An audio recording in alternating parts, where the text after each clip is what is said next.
So I'm Peter DeCraene. I'm a math teacher at Evanston Township High School. I've been there for, I guess this is my 18th year, and I've served as department chair for 3 years. I was an instructional coach before that, and this is my first year back in the classroom full-time in probably close to 10 years.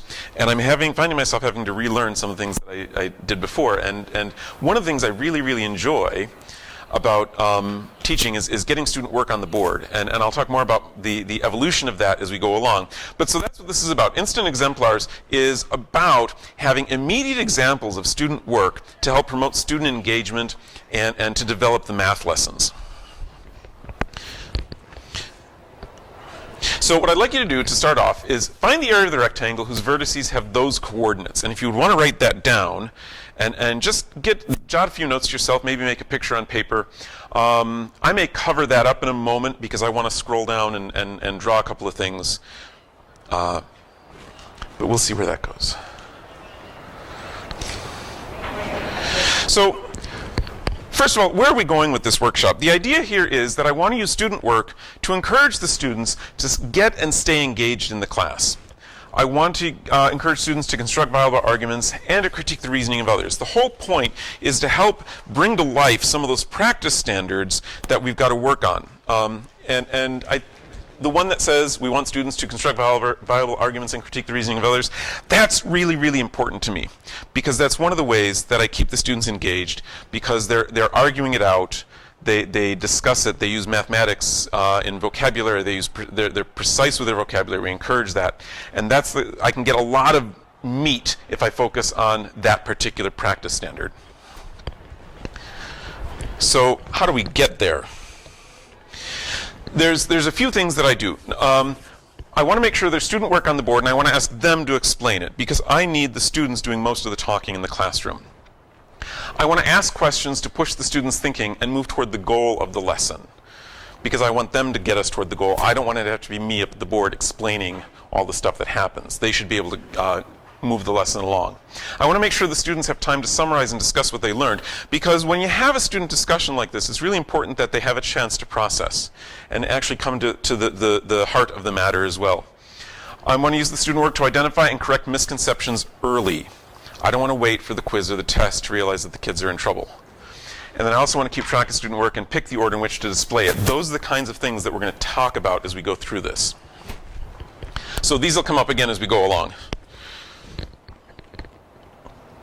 So I had you doing this do now, and I wanted to show you a couple of things that I saw people doing. I think you had a diagram similar to this, yes? Tell us about that. Well, I didn't quite do the Pythagorean theorem, but I guess I did, but I did basically the distance formula for the two sides of the Okay, so the distance formula, right? Who else thought about the distance formula or the Pythagorean theorem to find the lengths of those sides? Okay, all right, that's one way to do this problem. And if we were in a class of students, I would unpack that a little bit. I would probably have this diagram drawn and then ask the student maybe to draw on it a little bit more, add to it, explain it, and we'd continue on that way. But not everybody in the room did the problem that way. Some of you did the problem this way and drew a rectangle all the way around. Eileen, was that what you were doing? You were doing that one. Someone else.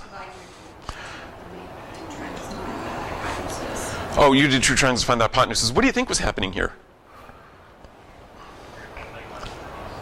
Say it again? So, okay, and again, typically in a class of students now, I'd ask someone else to respond to that and explain, elaborate on that. I don't want to be the one talking, but in the workshop session, I'm kind of the one talking. So yeah, we've got the big rectangle minus the four small triangles. At some point also then, the question comes up, is the area of the rectangle half the area of the encasing rectangle? Prove that. How do we argue that out? And so we develop this argument with the students, and they have to create the logical process that gets us to those answers. I started to do it, but I said it was easier. Right. So you can just, from 3.5 to 13.5 is 10. mm-hmm. And from 5 to 2 is 3, so it's just Means to arithmetic. Yes, It was the other way around. right. Oh, there it is. I see. Yeah, it's all there. Pythagorean theorems. You're right. Okay, there it is. Down at the bottom. Sorry, Right, I didn't see. right. So the other part about this is that I keep up all the student work. I haven't erased anything. I don't want a student to feel like their idea is not helpful, not valuable. So I try to keep up all the work, and then we get to talk about different procedures and which one is the better one. Which one do you like more? Which brings us back to big idea number 1, to put student work on the board and ask them to explain it. I want to see what the students are doing. So when I walk around, I'm not going to help them with the problem. I will tell them to talk to someone next to them if they're kind of stuck, see what somebody else is doing. If it gets really quiet in the room, I will very often say, everybody stop and put your pencils down, go around the table, because I have the kids working at tables or very close desks in my classroom, and tell each other what you've done and show each other your work so far, because I want them to start that discussion early. I ask students to explain their and each other's thinking with no judgment or praise. I will say thank you. I will say that's interesting. I will say, can anyone have a response to that? But I'm not going to judge or praise at that moment. And it's okay if it goes wrong. You will notice also, though, that I put the work on the board. I'm not showing student work on a document camera or presenting it, because one of the ways that students will shut down very quickly is if you put their work up and it turns out to be wrong. There's a level of anonymity here that's important for getting kids engaged in the task. They do like seeing, oh, that's what I had on my paper. And they appreciate that part of it. They just don't want to have their work shown all the time. So I asked, tell me more. What do you think? Can you restate that? Get that vocabulary out, get the ideas out, the logical processes. And then I want to build a learning based on what students already know. So the goal of that lesson would be to talk about different strategies for finding areas and how that relates to the coordinate system.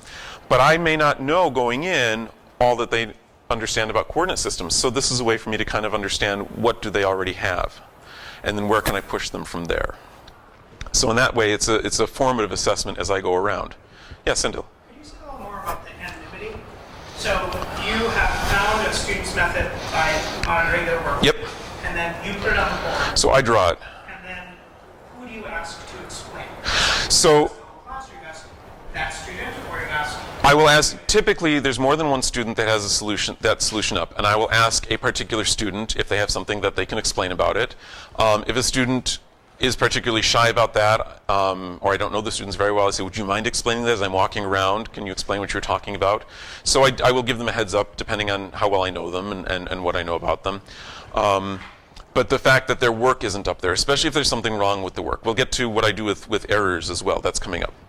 Okay?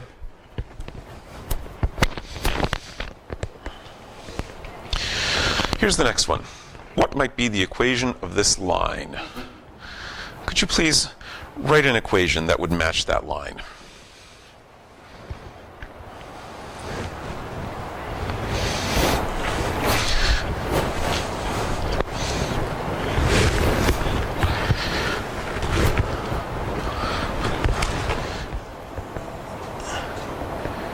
So here's 3 equations similar to what you all were writing.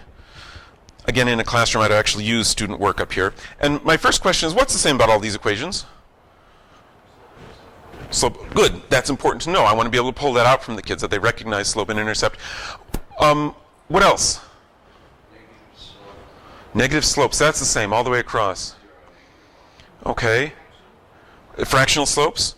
Okay. Why is that the same in all of them? Why are they negative and why are they fractions? Negative because it's going down, fractions because the change in y is smaller than the change in x, and we are assuming that you're using the same scale. That doesn't come up yet, right? We assume it's a fraction, and the language we get from the kids at this moment is that it's not very steep. And we can kind of start pulling out the idea about change in y divided by change in x. It looks like the change in y is smaller than the change in x. So the next question is, what equations would not work? And depending on the class, I would ask, anybody have an idea what might not work? And we get to talk about that. Or if they're a little bit reluctant to talk, again, talk to your partner. What might not work? Write something down.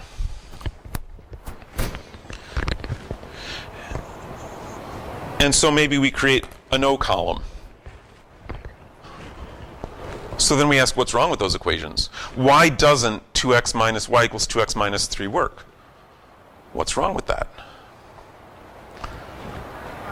Wrong slope. And a positive and a negative y-intercept. Yeah, negative y-intercept. We want the y-intercept to be positive. What about negative 1 half x? That's got a negative slope,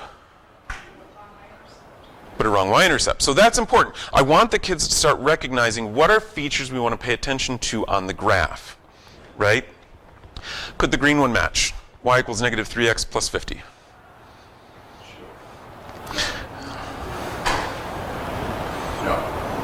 No? Depends on the scale. And here's where an argument starts.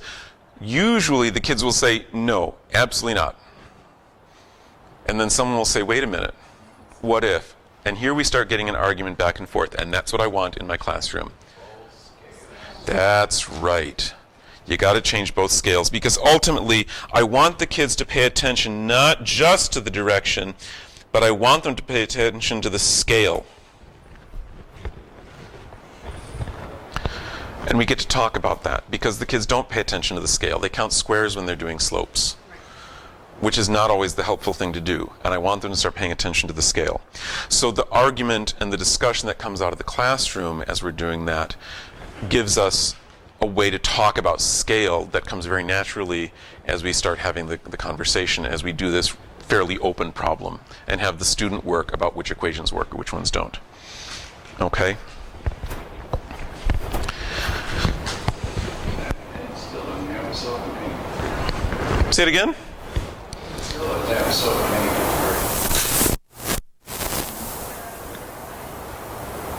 3x minus 50? It says that the slope, if you plug in y equals 0. Okay. Yes, Yeah. yes, never mind. So, Are we okay? yeah, But that's the kids do that kind of thing too. Wait a minute, I don't think I get that. And so we have to back it up and do it again. One of the things I don't want to have happen is have a kid left behind in that conversation. And by having the student work on the board and having them think about it and process that, it's amazing how much more comes out. And all I got to do is wait a moment and look at them. Because the minute you look at them, you don't say anything, they think they're wrong. And they start second guessing. And then you have the good discussion all over again. And then they get confident about it. It's like, oh yeah, that's the right answer. And that's what I want. I want them to have that power to say, yes, now I'm confident that's right, as opposed to me saying right or wrong. Yeah. I think that's the timing of how this all happened. So we were all working on the problem, and while that's happening, you went over and wrote down some of our solutions. Yeah. Predicted them in advance. So How did that happen? right now, my pen is not writing on the tablet. So typically what happens is, if I have my tablet available for when I teach, I will display the problem on the tablet, I will freeze the projector, and I will walk around and write down what I see on people's papers. Other options that I've done, if I've got a document camera, I just have a clipboard and I write down people's answers and then I throw that on the document camera. If I have an overhead projector, I keep a transparency that I write people's answers down. If all I've got is the chalkboard, I'm making notes to myself and then I throw things on the chalkboard real fast. But I want to give them time to process first, to come up with the first set of equations, then ask what doesn't work to get the second set, and then I'll throw the ringer in. I had a student tell me already this year, Mr. DeCraene, we've got all these answers down, but you're going to throw us something different, aren't you? And she's on to me, right? She's figured out that I'm asking them to push their thinking a little bit more. You fill in the gaps, those examples don't show up naturally. Maybe. Depends on where the kids are, and typically I will throw this. I wanted this to go to the idea about scale, so I had this equation already set up. This is what I wanted to go to, right? I'm typically going to give them something that's already accessible to them. They can come up with those equations, and I'll ask what doesn't work. I want to ask for those counter examples as well, because that'll push their thinking, and then I'll throw the ringer on there. If nobody can come up with one of the blue equations at the beginning, then there's a different problem in the classroom that I have to address, and I've got to think about a different way to do that, and this might not be the way to address it. Okay, so big idea number 2 is I want to ask questions to push the students' thinking and move toward the goal of the lesson. So that's what we were just talking about, right? I gather the data from the students. I ask them, what else? What might it not be, right? What about this? And sometimes I will ask about things that are wrong. Why is that wrong? That sort of thing. But I want to push them into thinking about the scale and what are they paying attention to on the graph.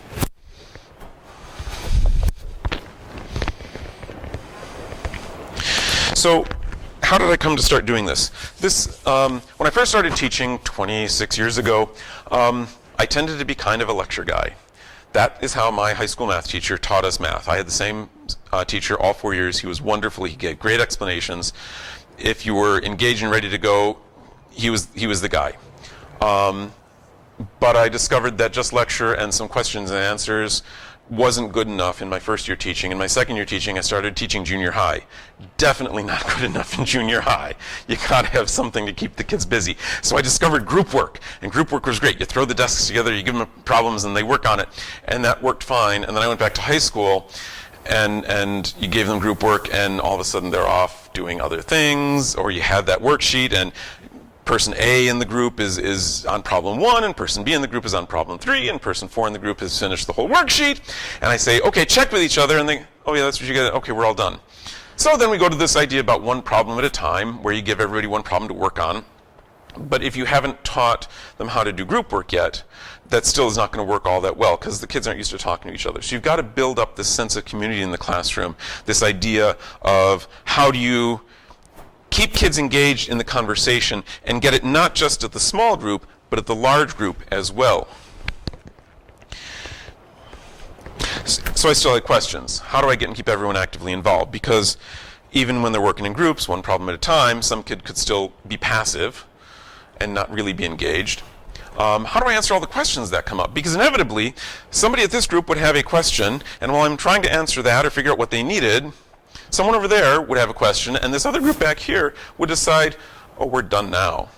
He's not even looking at us, and they would stop. So how do I keep them all engaged? How do I answer all the questions that come up? And how do I address the persistent misconceptions? There was one year where I found myself running around from table to table, trying to answer and fix all these problems. Lots of individual tutoring was happening that year, and that was not only tiring for me, it was ineffective. It didn't help me really, and it didn't really help the kids' misconceptions, because I couldn't spend a lot of time with any of them. And did I really know what those misconceptions were without actually getting around to every single table? So let's play with that idea about misconceptions. This is a strategy that I labeled it defend and destroy. I'm still not sure I like it, but it sticks with me. And we'll talk about why and what it's about in a little bit. But just solve. What would that look like? X squared plus y squared is less than or equal to 100. So take just a minute and write down what you think that might look like. And I'll show you what the kids did on this one instead of what you guys are doing. I just want to make sure you understand what the problem is asking. I did this with an advanced algebra class, and we had been doing a unit on solving inequalities in two variables. So they were used to drawing a line, making it dashed or solid, and then shading part of the graph. That was something they were used to. But I wanted to get them to think more about what did it mean? It's not just above and below the line, right? So,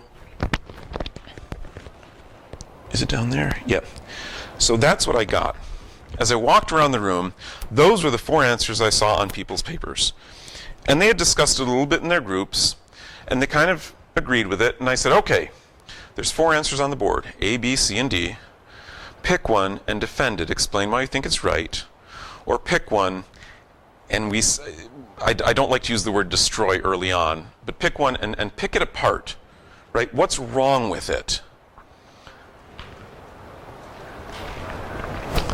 Right away, the kids realized this one's not quite right. Something's not good there because we know it's got the squares in there. And so then the next question I asked is, so what's wrong with it? What's good about it first? What was the student thinking? And how do we fix it? And so the kids talked about the fact that, well, they were looking at x plus y equals 100, not x squared plus y squared equals 100.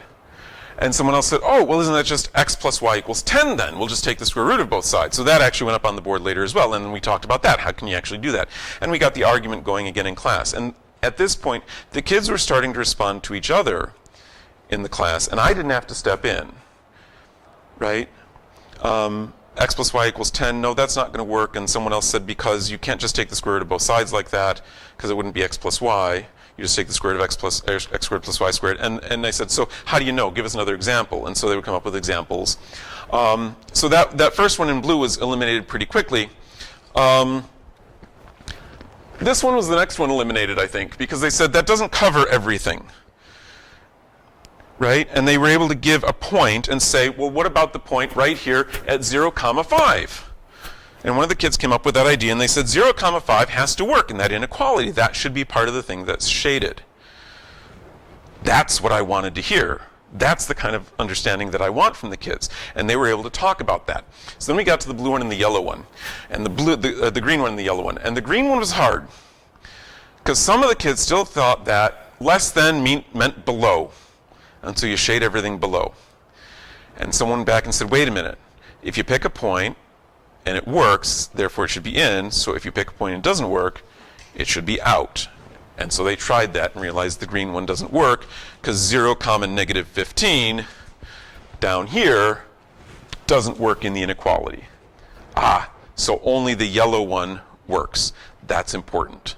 So guys, make a note to yourself. We've had this 7-10-minute discussion about this. Make a note to yourselves that you want to remember about what's the correct one here. And so I had the kids summarize the work, and I wrote it on the board, and I gave them a few minutes to write it down. 0 is fake or false? False. Yes. Yeah. The unfortunate thing is that the tablet is sometimes difficult to write on. I go fast. But again, the summary was all the kids doing. The arguing was all the kids doing. All I had to do was prompt which one is right, which one is wrong. The kids like to talk about that kind of stuff. Even kids who are not always engaged, when they say their work on the board, they wanted to be able to defend that or figure out, why is it wrong? There's a hook there, right? They've got some skin in the game, is what Dylan William talks about when he's talking about formative assessment. If they don't have some skin in the game ahead of time, this doesn't make a whole lot of sense. But if they've already done the problem and I'm showing their work, they want to know, am I right? And if not, why not? So that's important. So that's big idea number 3. Make sure the students have time to summarize and discuss what they learned. Because if we have this great big discussion and we don't come to some closure, not every kid's going to remember what this was about. So we've got to take the time to summarize. And so the prompts I use: write 2 or 3 sentences to remind you of what you learned. Read what you have to your group mates and see what they think. And then revise your statement to make sure it's clear. I very often have them talk about their summary, because usually the first time they write something, it doesn't get exactly what they want, and someone will catch it on there. And that's an important part. So first, do it individually. Everybody write 2 or 3 sentences to remind you of what you learned. I'm going to ask you to be quiet for 2 minutes to do that. It's important that I acknowledge and honor the people who are interior processors that need to really think about this quietly for a minute. But then I also want to acknowledge the exterior processors. Okay, now tell each other what you wrote. And if something doesn't make sense, help each other figure that out. And then revise. The revision's also important, because I don't want them going away thinking, I can get the right answer the first time. I have to be able to revise. That's part of doing the work in math class. And so I want them to revise. Do you collect these at all? No, not typically. Not typically. Sometimes I will collect the student work. If it's the cap of the lesson, I will sometimes collect it and write notes on it to give them some feedback about what they did. But I never make this worth points at this point. It's not part of their grade. This is just formative assessment for me to see what did they learn from the lesson, and then I can give them some feedback back so they can revise what they're doing based on what I wrote as well.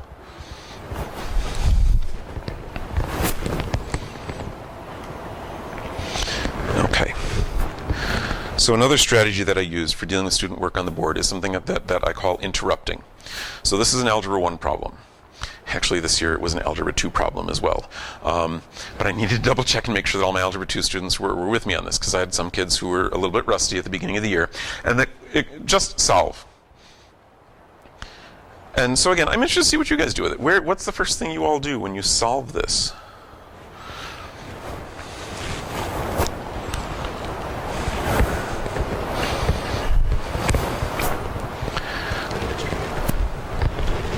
Now, the interesting thing that happens with the kids, even kids who are not immediately willing to write stuff down or try stuff, sometimes I will tell them, just try this. It's okay if it's not 100% correct yet. We'll have a chance to fix it, but get it in your notes, because if you don't put something on your paper, then I don't know what you're thinking. And since I can't read your mind, I can't teach you if I don't know what you're thinking. So it's important that you put something on your paper, right or wrong, and I promise if it's wrong, you'll have a chance to fix it. We'll get there. Because some students don't like to put stuff in their notes that's wrong. And I want to get over that. I want to make sure that it's okay to make mistakes. And so, typically, I would not give them very much time. They'd have time to get one line down. And then I'd say, okay, everybody stop. I'm seeing a couple different ways of people starting this problem. That's what I mean by interrupting. Because I don't want the algebra students to get all the way through this problem, come up with the wrong answer at the end. That's a lot of algebra to look at. And they get tired. And their eyes don't read algebra very well yet. We got to get over that, right? So stop. Everybody's got the first line down. Everybody stop. Take a look up here. These are two of the first lines. What's good? What's bad? Are they both right? Are they both wrong? And we'll play a little bit of defend and destroy again at this moment, right? And we'll talk about what's good and what's bad. So what's good? Distributed in the first one. Okay. Is the distributive properties important there, right?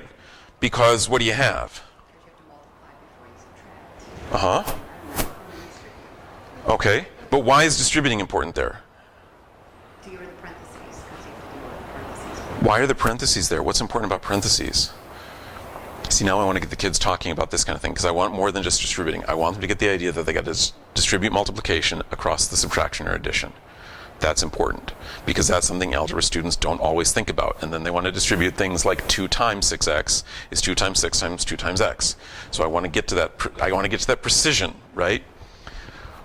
And we ultimately get to the idea that, oh wait, we didn't distribute a -2, right? So that should be a positive 12 there. And then I think, well, is this okay? Not okay?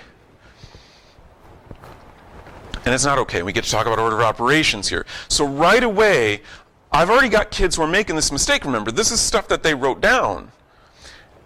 And so what we're doing here is unpacking those mistakes that the kids are making before they finish the problem. And that's important. Because if they finish the problem, they don't go back to look at that error yet. They're not used to that. And so we've got to interrupt that process. Then I'll say, all right, before we finish, that wasn't the only way that people started. Some people started this way. What's good and what's bad? Because they all think there's only one way to move stuff around, and I shouldn't be moving that -8 over until I do the distributing.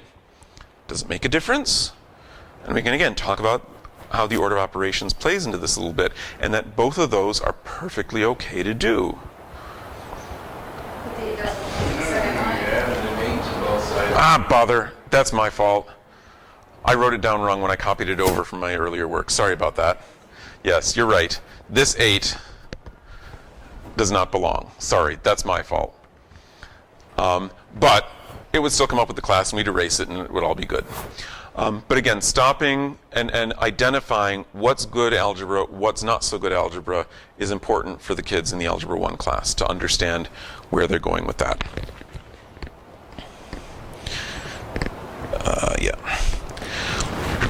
So I want to be able to identify and try to fix misconceptions early.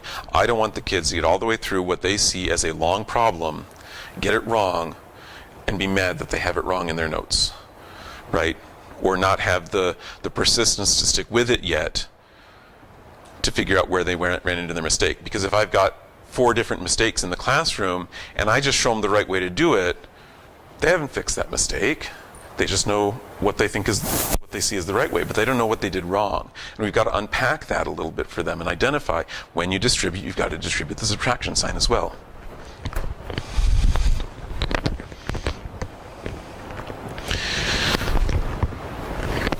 This is about ordering. And how do we set up a discussion, right? So the problem is the points -5, 2, and 4, 9 are on the graph of a line. Find 2 more points on the line. So go ahead, try it for a minute. I would like to see what you guys are up to.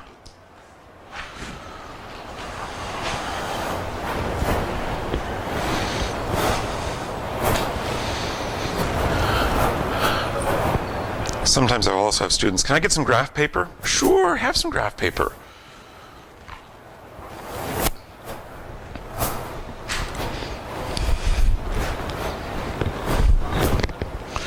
Can I get a ruler? Yeah, you can have a ruler, no problem.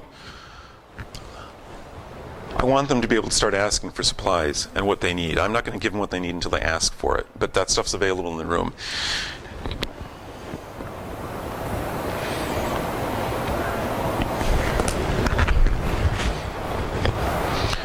So that's what I saw on somebody's paper.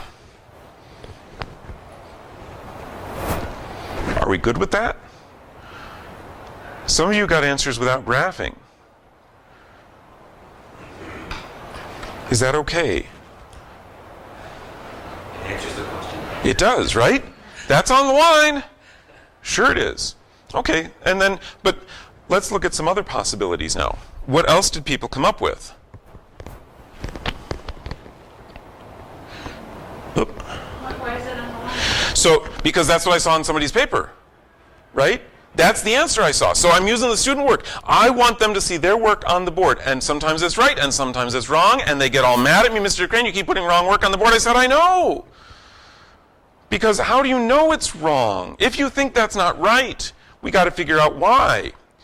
So let's look at somebody else's method to see what they did with this. Yes, it does, doesn't it? There it is. So somebody else had work that looks like this. So I started with student work that was really, really concrete. The graph, and how do we interpret the graph? And it sure looked right to me. We're going to move to something a little bit less concrete. We're going to use a table of values. We can still show the subtraction on there, and we get 13,6. And so the question is, now how do you get 13,6? What's special about that? Sorry, 13,16, yes. What's special about that? And we have that discussion about slope again, right?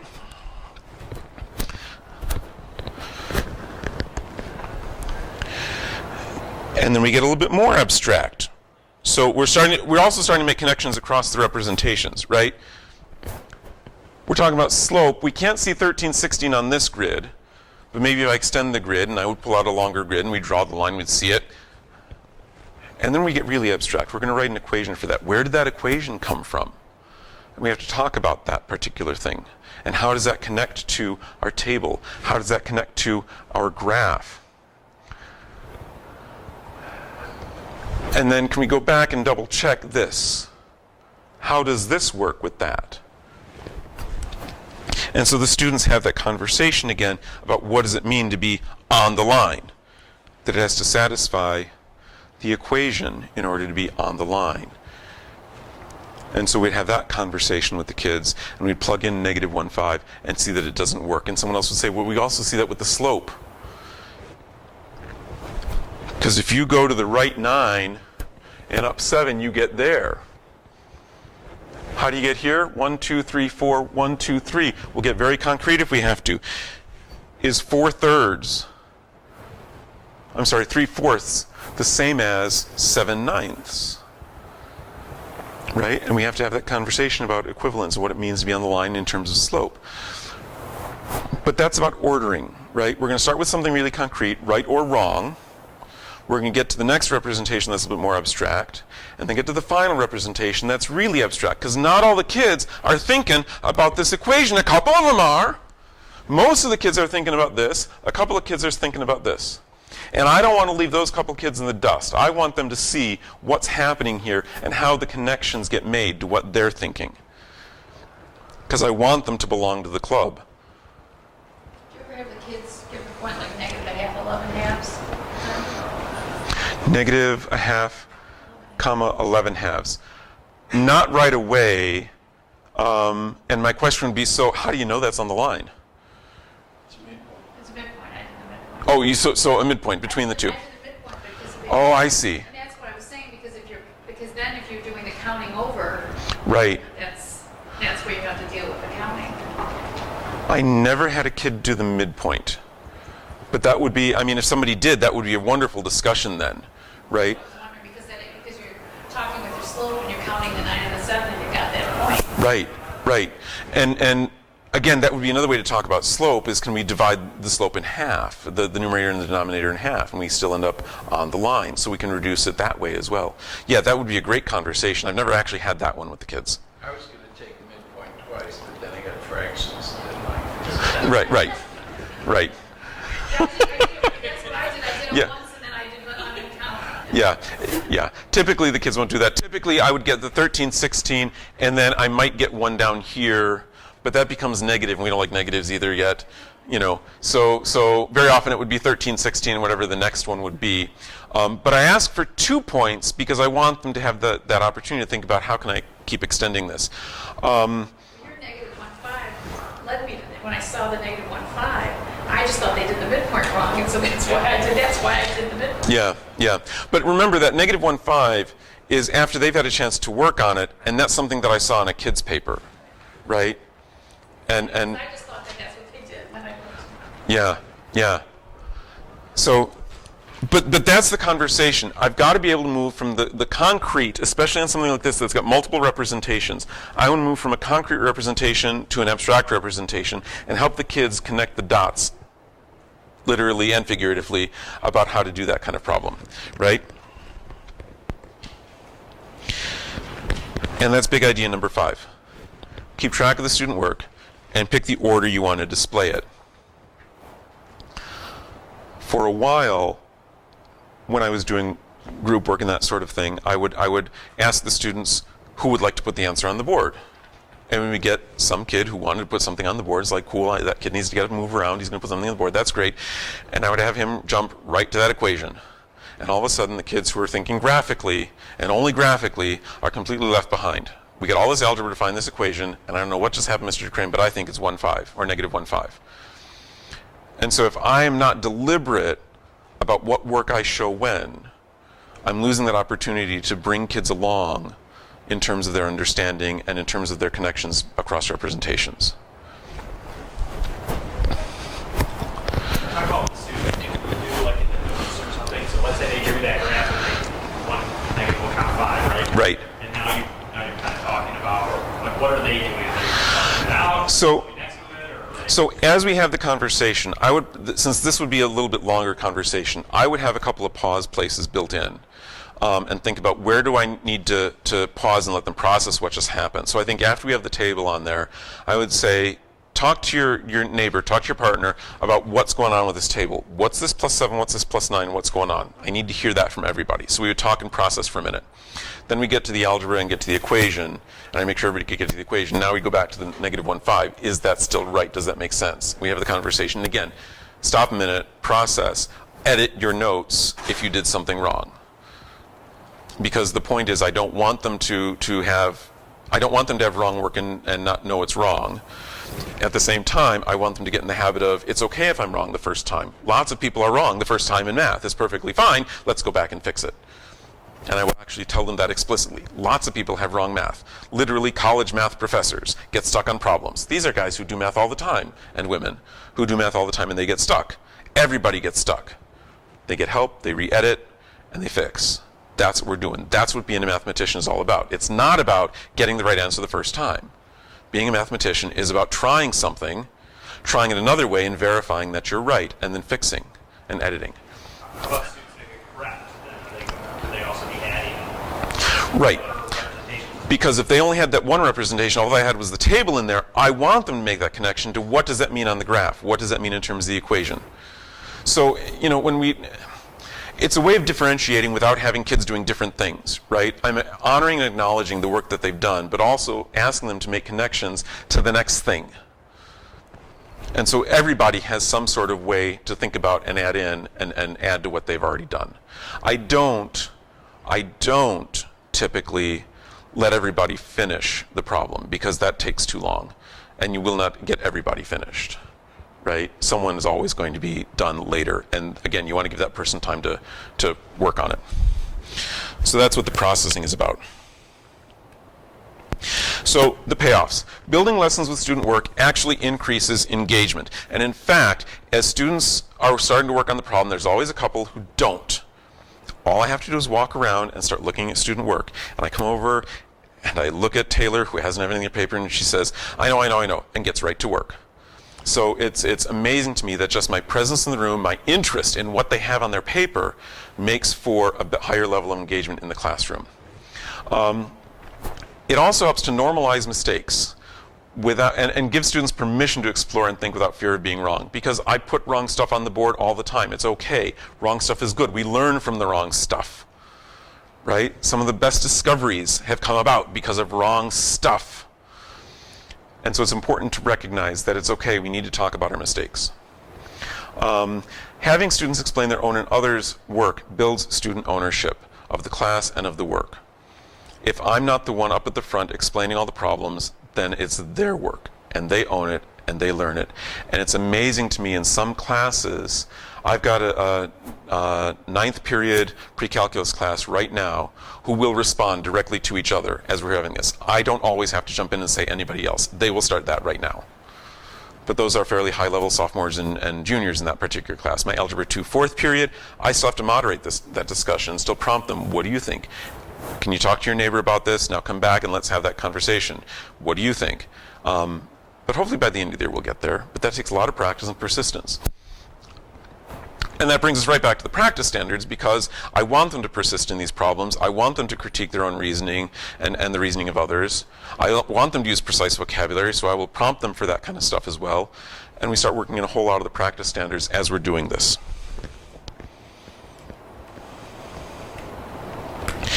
So there's always questions, though. How do we know which problems to use? And where do you get them? Right? I'm kind of taking them right out of the book and doing some of what Dan Meyer suggested yesterday, subtracting and then adding. Sometimes it's just a problem from the book. Try it. See where it goes. Let's talk about this. What if you don't get through enough problems? This was a comment that a colleague made to me. Peter, I can't possibly show them all the examples I have to show them if I have to spend all this time discussing. And do you get through the content anyway when you get all those examples done? You might, but do the kids? Do they really understand what you're doing? The payoff is that they have a deeper understanding of these problems, and I don't have to do as many examples because it's not a show me kind of thing. This is a do. They've figured it out. They've talked about it. They own that understanding now. Fewer kids are going to make that problem of not distributing the negative sign across when they multiply, right? What do you... Once they learn the habit of mind, thinking about their mistakes, looking at that, they will make less mistakes faster. Yep. It does take a long time and a lot of persistence on my part at the beginning of the year, but as the year progresses, the kids are more in the habit about it. And as long as I'm persistent at the front and I keep pushing, it does move along fairly quickly at the end. What do I give for homework? Same stuff I always did, right? I mean, there's no... Sometimes I'll give an extra problem that says explain this because I want them to practice writing it as well. But I don't have to modify homework very much. And how do you get students to buy in? There's reluctant students, there's struggling students. There's always one kid who doesn't want to do anything, who's not going to participate. And on some level, I'm not going to worry about them right in that moment. They will come along, and I will bug them, and I will talk to them after class, and I will say, you didn't have anything on your paper today. What's up with that? I'm not going to accuse them of not participating. I'm not going to call them out in front of everybody else. We'll get there, right? I've got to help. Why are they reluctant? Why are they struggling in certain respects? I've got to understand what's behind that before I do that. So I've got to talk to them and figure out what's going on there. Chances are they're not used to being right. They're used to being wrong. They're used to being told they're wrong. They think they're not good at math. And what I've got to do is gently bring them along and say, no, you can do this, and it's okay to make mistakes, and we'll talk about it, and you learn from it. And typically, I get everybody to buy in.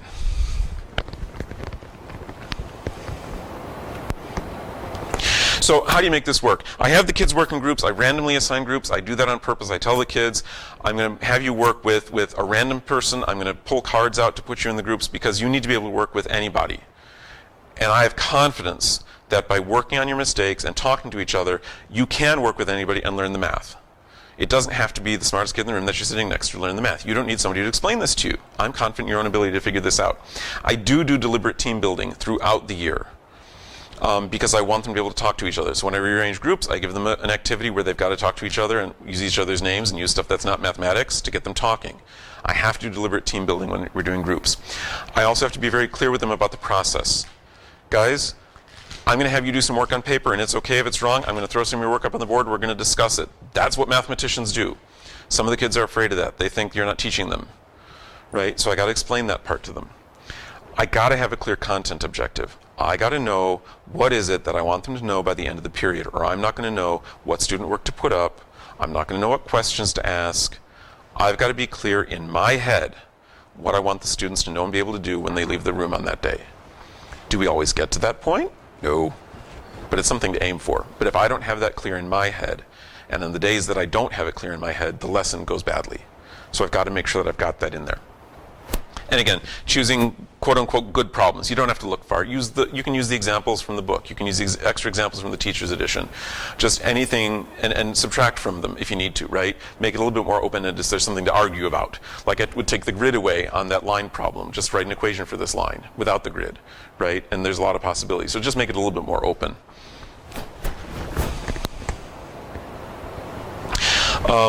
Make sure you honor student voice, provide time for thinking, reserve judgment, ask for more information, ask for responses, and elaboration from others. Again, I don't want to usurp the conversation. I don't want it to become about me. It's got to be about them and their work. I want to be clear about right and wrong answers by the end of the discussion. I want to make sure that when there's a lot of stuff on the board that everybody understands which is the right answer, which is the wrong answer, and why. That's important. I don't want the kids walking away confused that way. And have the students summarize. That's part of that processing time I talked about before, because they've got to get clear in their heads what's right and wrong also. And if I don't give them time to do that, they're not going to do it. These are some resources that I've used to develop this kind of idea. My favorite No video is another way to use student work like this. It's about 5 minutes. It's a really good thing to look at.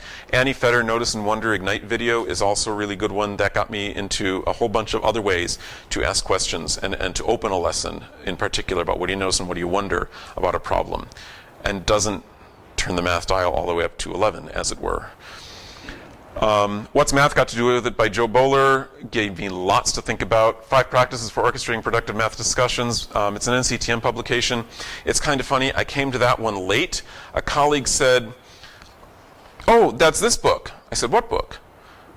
And I said, "I don't know, what book?" And she showed it to me. She said, "I thought you already read this." And I said, "No, I hadn't read this."